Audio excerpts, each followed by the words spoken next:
All right, so we left off yesterday talking about this chart, trying to understand a little about fuel mixtures and how things go. So let's see, I got all kinds of notes here. Let me see. Power ratios. All right. I had the CHT line. CHT stands for? Cylinder head temp. All right, right there's our cylinder head temp. BHP is? Brake horsepower. Brake horsepower. That's going to be this. Maybe if I make the little. Let's have the. Why is it not working? We'll just edit this out. It should have the little laser pointer. Here's my laser pointer. Doesn't. Whatever. Oh, because everything just kind of froze up. I get it. We'll just edit this part out. Nobody will ever know the difference. There we go.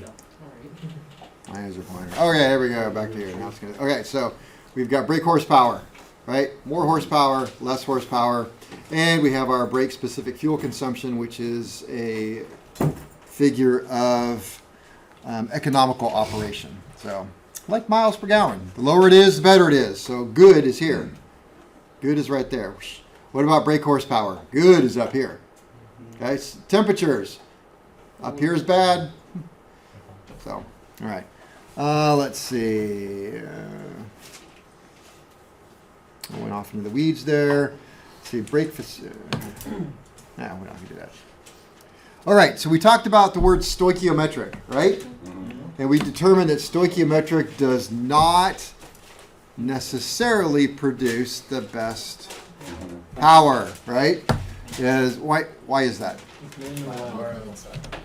Maybe I'll write some stuff here. Well, you never said that. All right, so we're doing 5 power ratios.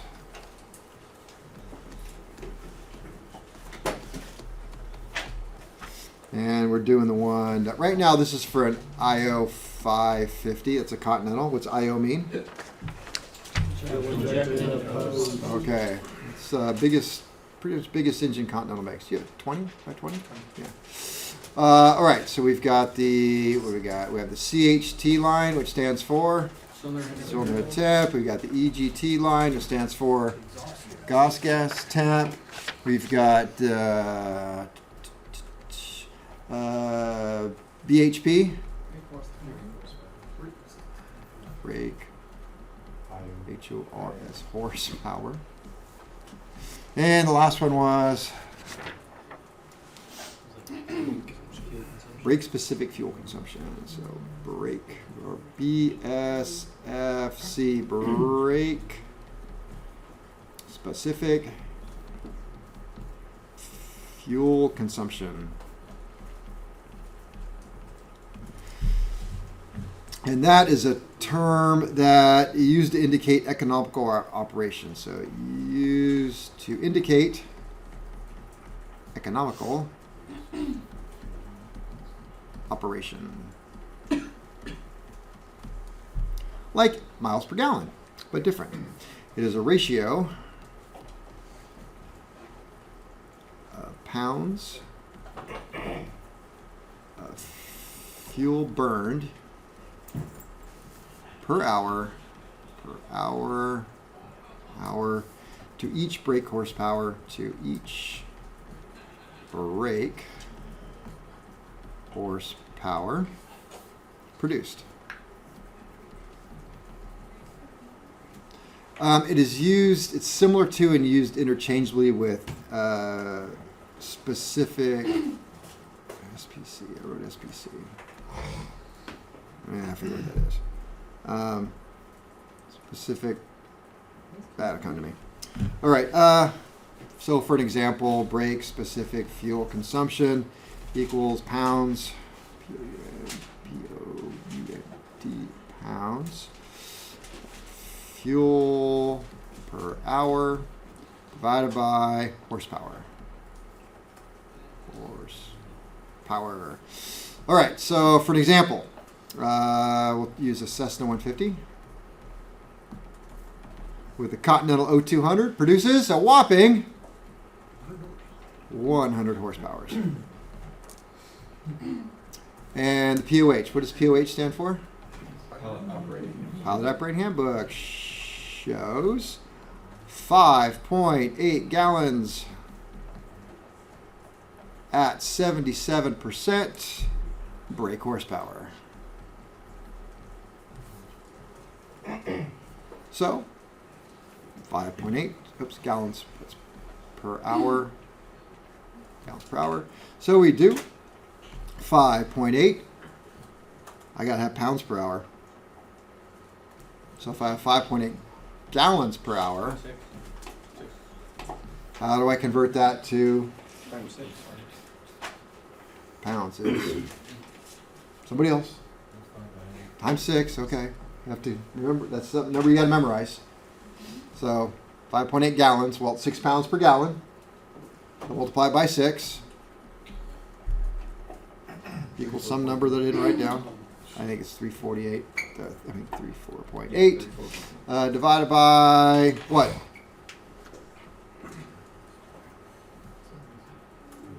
77%. 77% of what?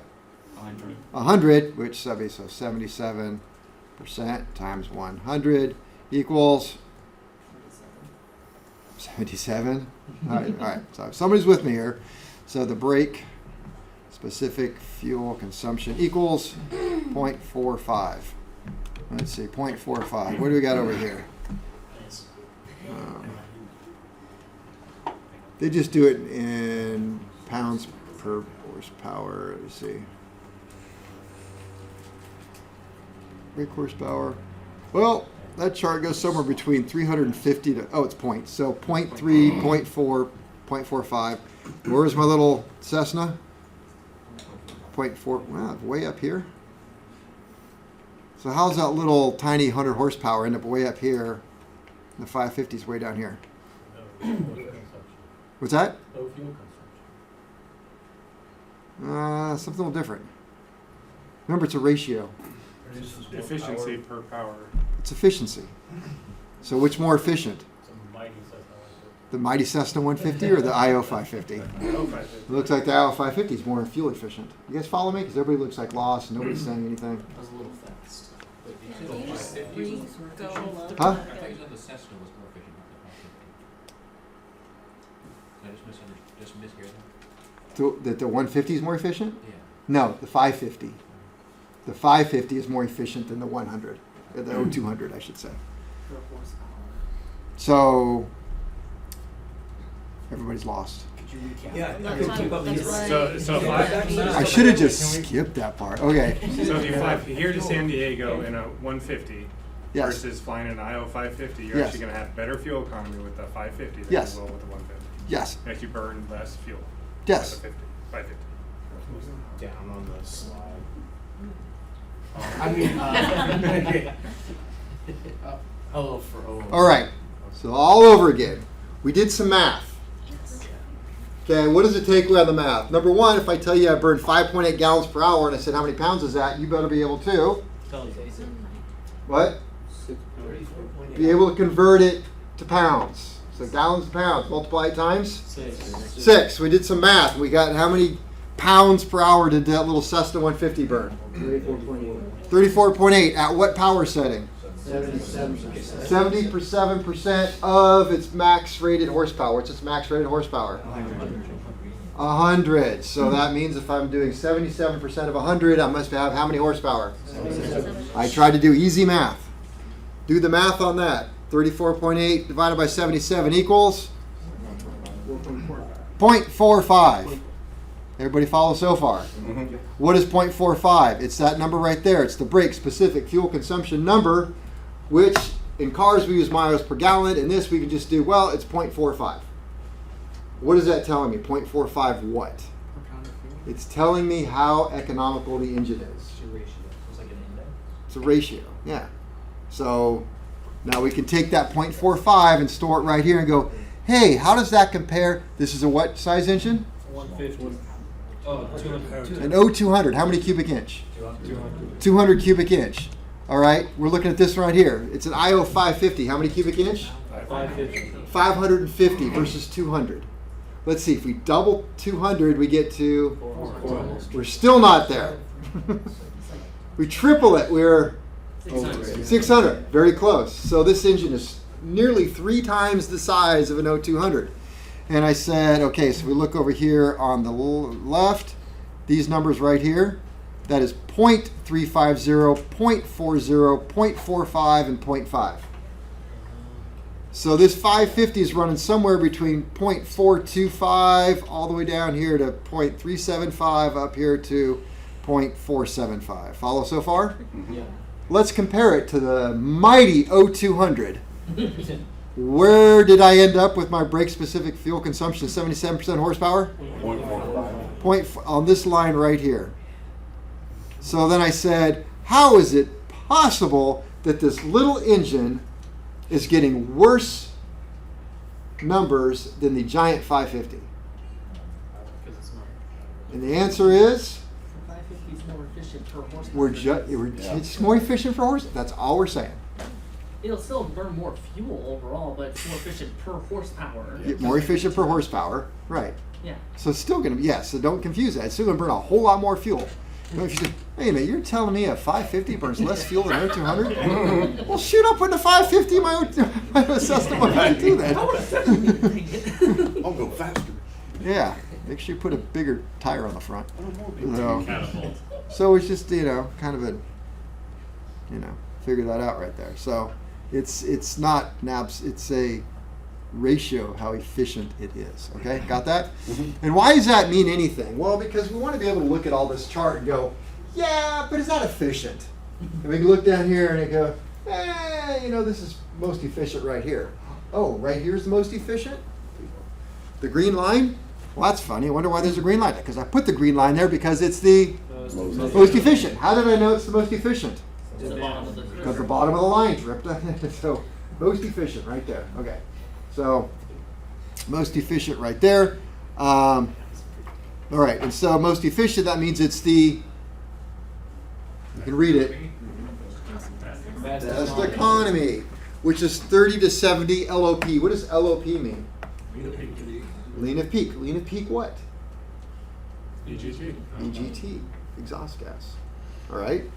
So again, right, we're flying along in our airplane, and it's a shame that that's right in the middle, right there, isn't it? Flying along in our airplane, and we say we leave it full rich, okay, and we climb up to 10,000 feet.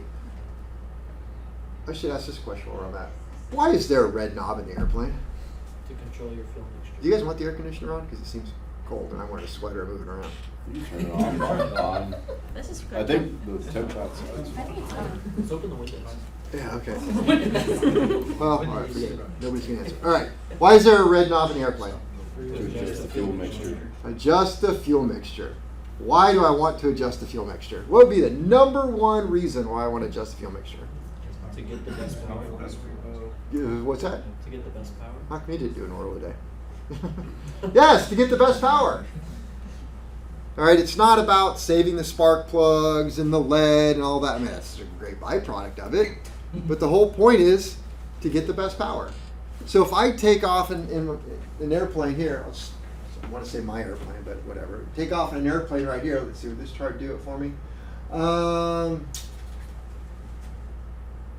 Yeah, as I start climbing out, cylinder head temp, brake horsepower.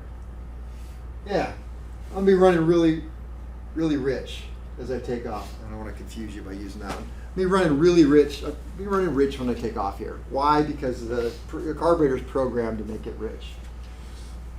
And we'll get into that. So I take off, full power, it's rich. And I start climbing. And I leave it full power. And I get up to 1,000 feet. What happened to my mixture? It got more rich. So I go up another 1,000 feet. What happens? It gets more rich. And I get more rich and more rich. Let's see, this is the brake horsepower. And we can just say, yeah, it gets more rich and more rich and more rich. And what happens to my power curve as we go up? Pretty soon you can't climb at all. I'm like, God, this thing just doesn't climb. Well, you are losing horsepower simply because of altitude, but you're also killing your engine because you're over-richening it. Well, you get to a point where, what happens when you get all the way to the, oh, you know what? This is a better slide. There we go. Mixture. So I take off and I'm over here, the rich side of stuff. And as I start climbing, you see it's going to get richer and richer. Actually, it just continues to get richer and richer and Yeah, richer. it goes that way. Yeah, it goes this way. It's going to get richer and richer. My horsepower is going to go, that's not a horsepower curve, I shouldn't use it. It's going to get richer and richer until, when does it stop getting richer? 8 to 1 or below. Okay, so it gets to 8 to 1. Then it gets to 7 to 1. What happens around there? Engine dies. Engine dies. Okay, so the red knob is there to adjust your mixture to regain horsepower and then to lean out for economy after that. The same thing happens in reverse.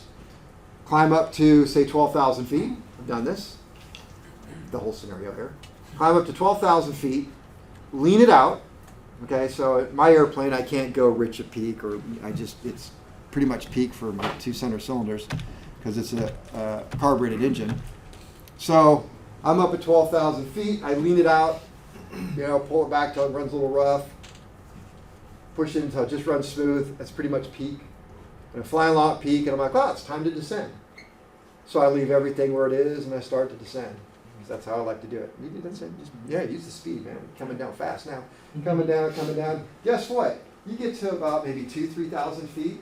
There's a special little thing that they built into the aircraft to let you know that you forgot to put the red knob in. The engine just dies. Why did it die? It got leaner and leaner as it descended. It got so lean that it just shuts down. What's that? Oh. Yeah, exceeds that 18 to 1. So it just shuts down. Well, how do you fix that? Start the engine. Push the knob forward. Push the knob forward. It gets your attention, let me tell you. It doesn't hurt anything. I should have done that. If you have passengers that haven't flying before, it makes you look kind of stupid. And you don't usually forget after a while when you do that because it scares you too. All right. Can you climb up high enough to get it into bus flying? Oh, yeah. Rich, can you can your airplane? Can my airplane personally? Yeah.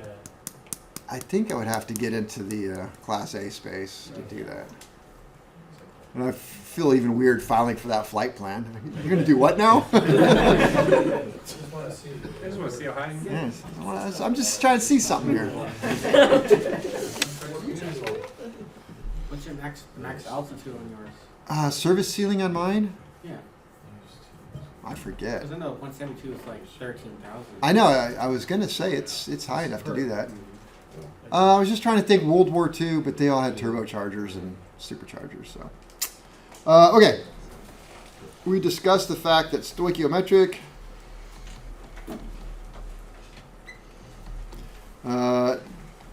does not necessarily produce the highest horsepower because of engine design, intake design, so on and so forth. Well, I'll tell you why right here. This is due to horsepower. Due to imperfect. Okay, get used to this one. FA, fuel air mixture. Now I don't have to write anymore. Fuel / air mix, and why F is big and A is not. Fuel air mix in the cylinder. Incomplete scavenging of exhaust gas. You still have some exhaust gases floating around there. So if you mix it perfect, we're going to do stoichiometric at the carburetor. Well, by the time it gets to the cylinder, it's like, well, now you're mixing this stuff with exhaust gases. So it's not going to work there either. So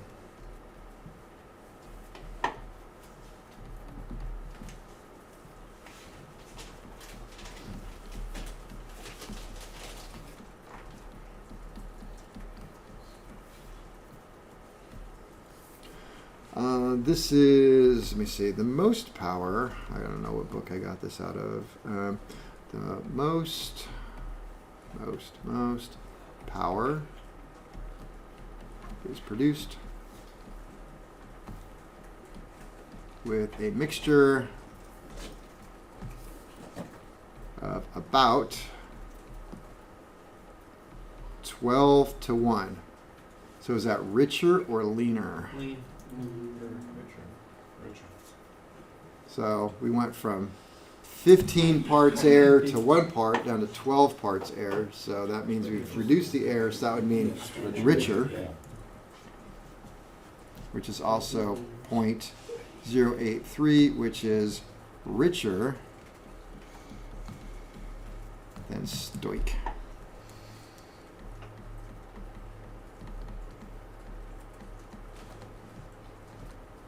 Richer than. But this depends on the engine. So don't say it's 12 to 1. Because it's different engines. But just to give you an idea.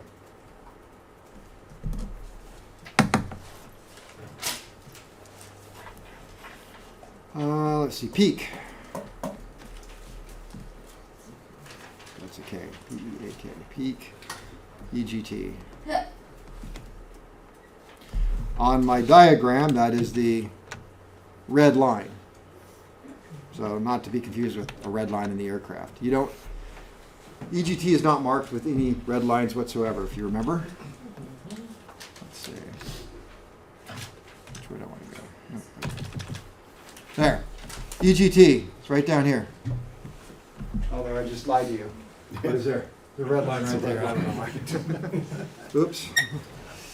Is that able to change on that? What?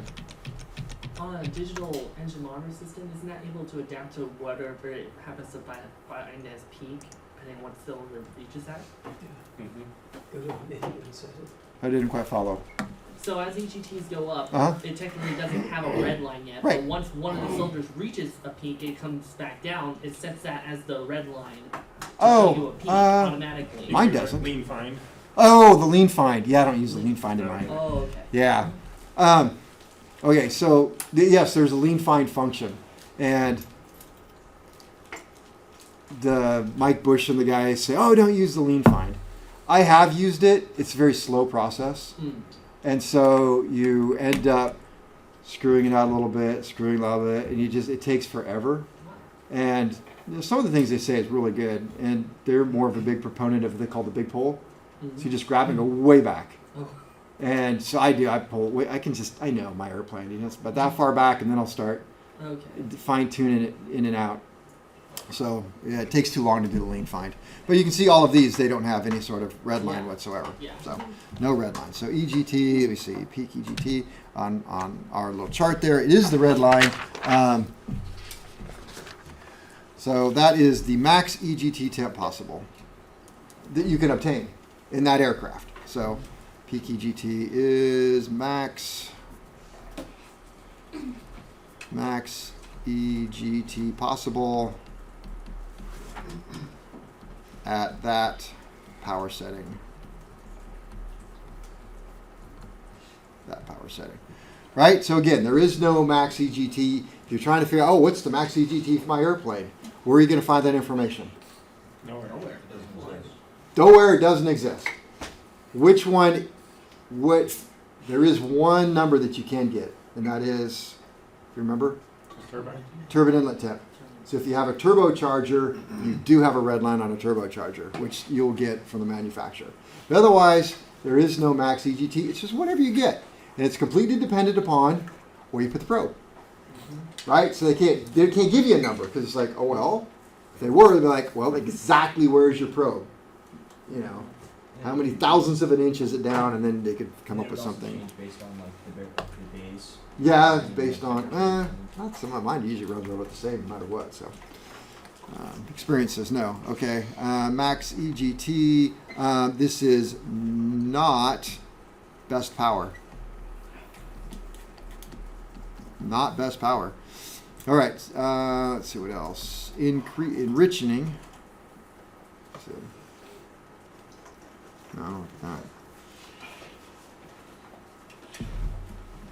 Yeah, because that one would mean nothing without the chart. So I'll just go back to the chart and just say this. All right, so we're max EGT. Right up. Got to fix that. Right up here, max EGT, red line.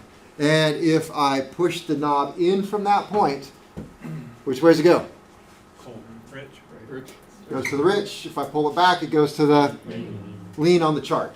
Okay, when you're in the airplane and you're looking at a gauge, looking at the gauge, so she's just left it there, went like this. You're looking at the gauge. We'll go back to the simple gauge right up here in this corner right here. I pull it back, I pull it back, I pull it back, and it comes right to the asterisk, because that's where we calibrated it. Remember yesterday, it's something you can say. You can make it go here if you want, but we calibrated it. So the peak EGT comes right to that little asterisk. Boom. Everybody follow? Yep. If I push the knob in a little bit, is that rich in it or lean it? Rich. Rich in it. Which way is the gauge going to go? Back down. Back down. Okay, ooh, pull it right back where it was. Now I pull it back a little bit. Which way does it go? Back down. Goes back down. Doesn't matter if you push or pull. Once you go to peak, everything after that goes back down. Okay? So if you push it in, you're going rich of peak. You pull it back, you're going lean of peak. All right. True or false? This is best power. False. What is that there? EGT. That's what it is. Okay. All right. A, B, C, D. Best power. Best power. Which line is that? It's the blue line on the chart. This is the max BHP, brake horsepower. This is the mixture that gives the best power for that setting, right? It doesn't have to be wide open throttle. It could be halfway throttle. It could be idle, really. You just won't see it on an EGT gauge because EGT gauges don't read so well down at idle. It's just way down there. It's too cold, right? So it's for any throttle setting, it is the mixture that gives you the best power. Mixture that gives you let's see. So we could equate that to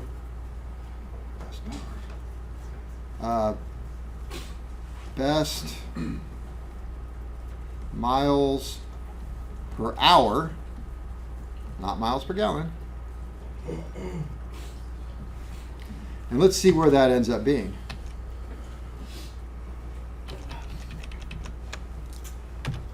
Where is that? Okay, so we're talking about best power. Blue line. How did I know it's best power? Brake horsepower. This is peak right here. So I look for the peak right there, the brake horsepower, and also the book told me.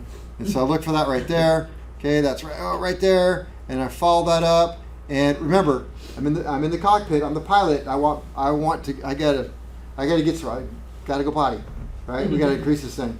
So I want to go as fast as I possibly can. So not peak EGT. I gotta go right here, which is rich of peak. Okay, how much rich of peak? Well, if peak is right here at say 1525. And then this right here comes over here, right about there, about 1475. That is what? Okay, so that is about, let me see, I have in my notes because I could use rulers and stuff, about 60 degrees. Oops, I'm sorry. I just jumped down a line. About, what did you say? About 50 degrees. 50 degrees ROP, which stands for rich of peak. Peak what? EGT. All right. So about 50 degrees rich of peak. Any problem with that? Your cylinder head temp is super high. That's it's pretty bad right there. But you have to put it in. Right? But you gotta go pee. Yeah, so it's one of the, well, that's why you have to learn to pee a little bit and let it dry. Right? The thing is though, you can't just start when you gotta go. You gotta start like hours, but when you have a little bit, you pee just a little bit then, because it takes a while, right? Get ahead of the game. You gotta stay ahead of the game, Yeah. right? Now you gotta watch it. I mean, can you poo a little bit and let it dry? No. Just a reminder, you are recording. Welcome to the shit show. Literally. If you're new to this, This is good. I now have to check the box. It's not for children. All right, so we're in the danger zone over here. James can't watch it. So, well, I've seen his social media. So you got to be careful. We're in this danger zone over here, and you know so this is the thing. I want you to know this because there's a huge misconception out there. When you talk to pilots and all this stuff, it's like, you know, where do you fly? Ask any pilot who doesn't know this kind of stuff. Where do you fly your airplane? I like to baby my airplane, so I'm like 50 degrees cooler of peak, rich of peak. Add a little fuel, cool things down. Not one of those idiots that fly around a peak, you know. So where does that put him? Right on the top. We're spot in the middle. Worst thing you could do. So if you want to run your cylinders a lot cooler, what would you do? What's that? Go either way. Go make it more rich. Yeah. Go 100 degrees, right? So what's the downside to that? More fuel. More fuel. Okay, downside is Not very fuel efficient. not as fuel efficient. Horsepower is still great. Yeah. Yeah. Cylinder's going to... This is why so many people are a huge proponent of going the other way. So then we can talk about, we already talked about best economy, red line peak, blue line best power. All right, we'll just say that this is why so many people are proponents of, and if you have a nice plane fuel injected with GAMI fuel injectors that are all balanced out real nice, you can fly all of this. Did you fly lean at peak? Oh yeah, How much? like 70 degrees. 70 degrees lean at peak. All right, so let's take a look. What's Tom doing over here? So here's peak, 70 degrees. So 70, what do we got? Is that, I lost track here, is that 50? 75? Yeah. 75 right there? It's right over here. You know why? Because he's got a 550. I think it's thirsty. It's still faster than my plane by a long shot. So right there. How's my cylinder head temp doing? Oh, look at that. These things are going to last forever. Brake horsepower? Well, if the peak right here is 310, and this came down to 220. I'm looking on the wrong side. So we peaked out here at 250. We came all the way down here to 220. Well, you weren't flying at 100% horsepower anyway, But it's 550. right? Oh, that's 25 and 25. So not an issue. So what other benefits? You get cooler cylinders, less lead, Maximum economy. maximum economy, means you can fly more because you can afford it. So cooler is cooler, right? The only thing you have to be careful of is if you're flying along in this zone right here and you decide that you are suddenly going to climb, and so you push the power all the way in and leave the red knob there, now you could be asking for trouble. Because we go right back to, remember 80, 87, 100, 130? Okay, you've lost some detonation protection because you're running lean, and you're gonna and you shove the beans to it. Let me see. Do I?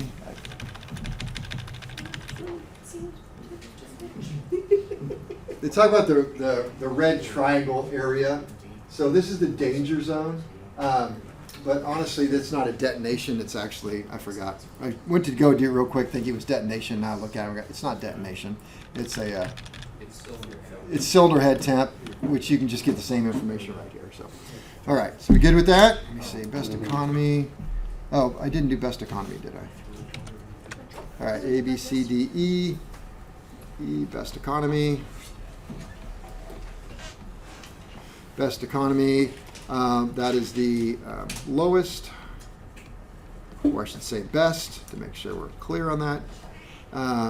Brake specific fuel consumption. We're going to have low EGT and low CHT. Good and good. And in that chart, it's about 60 degrees. LOP or ROP? LOP. Lean of peak.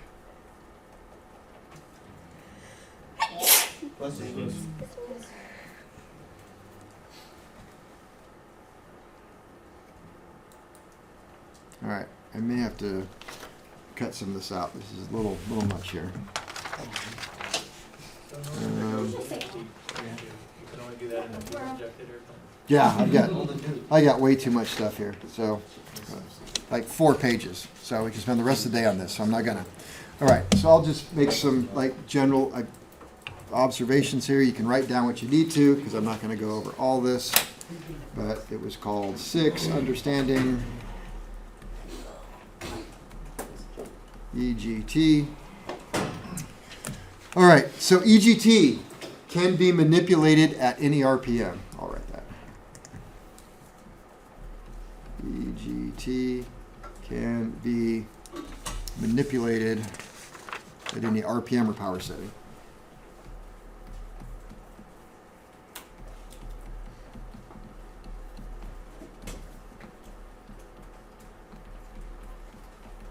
It's not just all wide open stuff here, it's any power setting.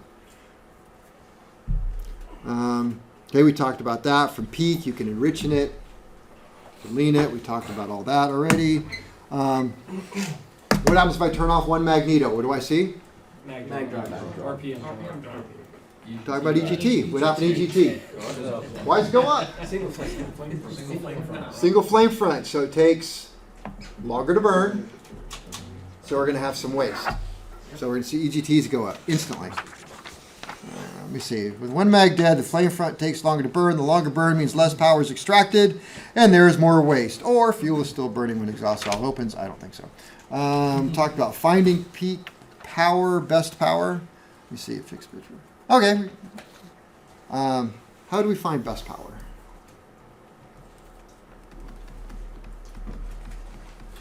You reach. You're actually going to have to find best power on several carburetors. You can find best power at any setting. I want to find best power at idle. You can do that, right? Just idle the airplane and start pulling the mixture out. Or at any setting. It doesn't matter if you're idle or wide open throttle. So it's more dramatic if you go up to a mountainous area where things are leaner and you're running really rich. And you can really see it. If you have a fixed pitch propeller, which you guys will be working with, our little ground power unit, GPU, is a fixed pitch thing. It doesn't have a constant speed on it. So you want to find best power at any setting. All you would have to do is start leaning it out, and on a fixed pitch propeller, you can watch the RPM go up. So the RPM is going to go up, up, up, and then as you keep pulling back, it's going to go back down. So just like EGT, we found peak, but not peak EGT, we found peak power. And we could continue to pull back, and we'll be lean at best power, or push it in, we'd be rich at best power, or right at best power. Follow? Because you're going to have to do this when we get out there. So finding best power with any sort of constant speed, you can just, let's see. So with fixed pitch, and also our ground power unit, because it doesn't have a constant speed, so the load stays the same. Let's see, constant fixed pitch prop, lean until max RPM is reached. Now, this is going to get confusing right here. Because our ground power unit has a manifold pressure, you can also watch the manifold. You're going to lean until lowest. MAP stands for manifold absolute pressure is reached. Lowest manifold pressure, meaning highest vacuum. Okay, so manifold pressure gauge is reading vacuum, because if you go out to an airplane that's off and you look at the manifold pressure gauge, it reads in inches of mercury. So if it's off, what's the manifold pressure on a standard day?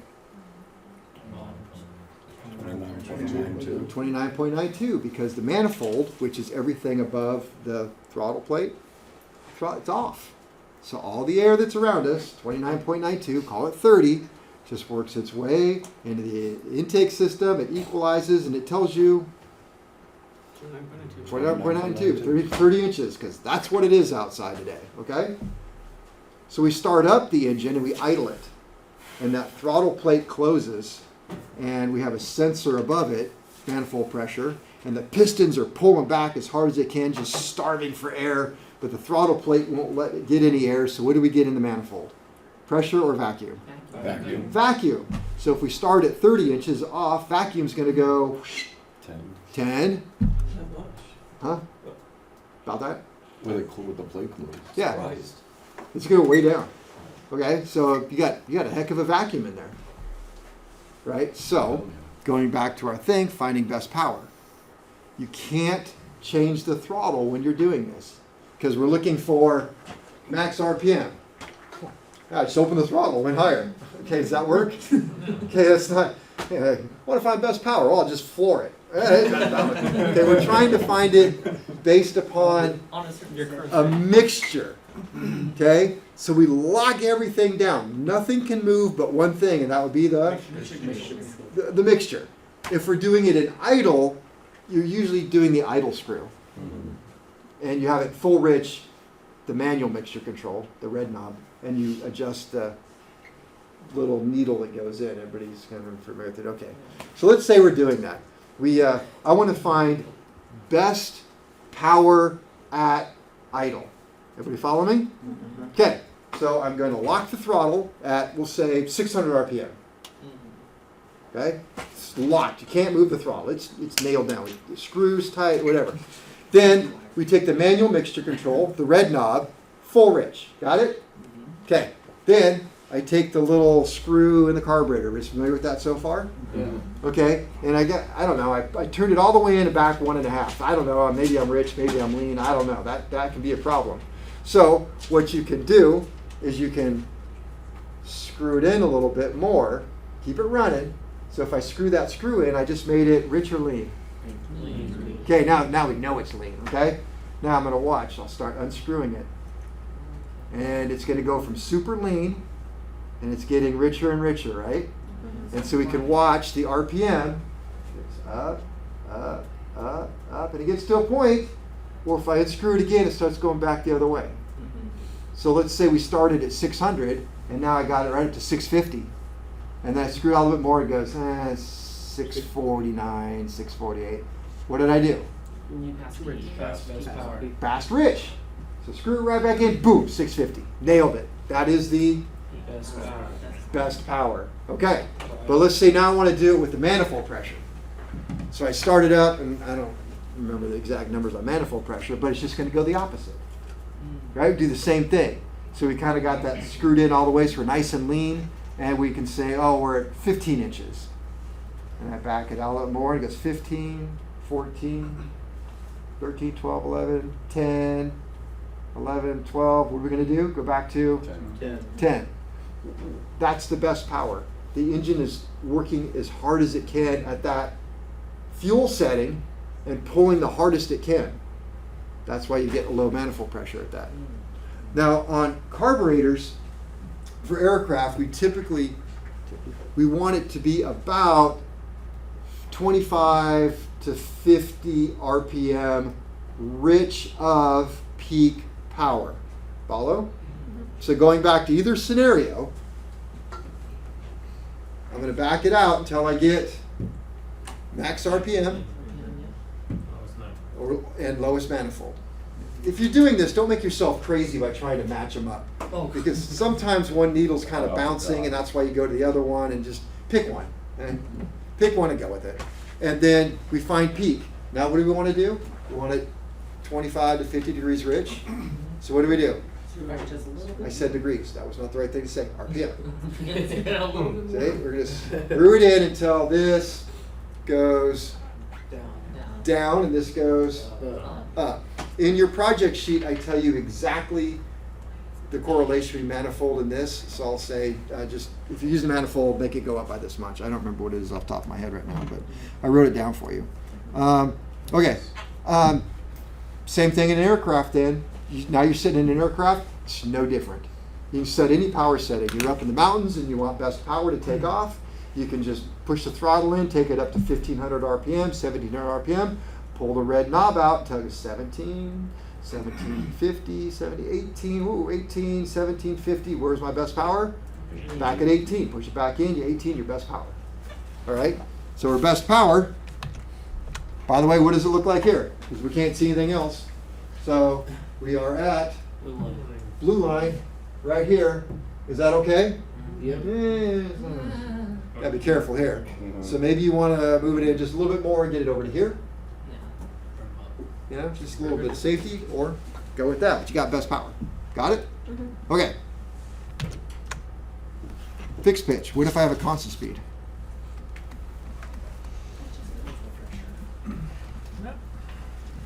All right, constant speed propeller. So let's say we're going to try and find that best power at 1500 RPM. So I take my throttle, run it, we'll say 17. I run it to 1700 RPM. Okay? And I know I'm really rich. So I pull the mixture back a little bit. It's a 17. Pull it back again, it's a 17. Pull it back 17. Pull it back a little more and it dies. What happened? The cross was adjusting. It's constant speed. It's not going to change. I just told it to be there at 1700. Let's say it's 1700 until the power dies or runs out of fuel. So you can't do that. So you restart the engine. All right, now what are we going to do? Manifold pressure. So I just use manifold. You just can't use the RPM. You can use manifold. So take it up to 1700 RPM, but now look at the manifold pressure gauge. Back it off, back it off. Manifold pressure gauge is going to get lower and lower and lower, and at peak, there's your peak power. So constant speed. So use manifold absolute pressure. Is it break time? Yep, it's break time.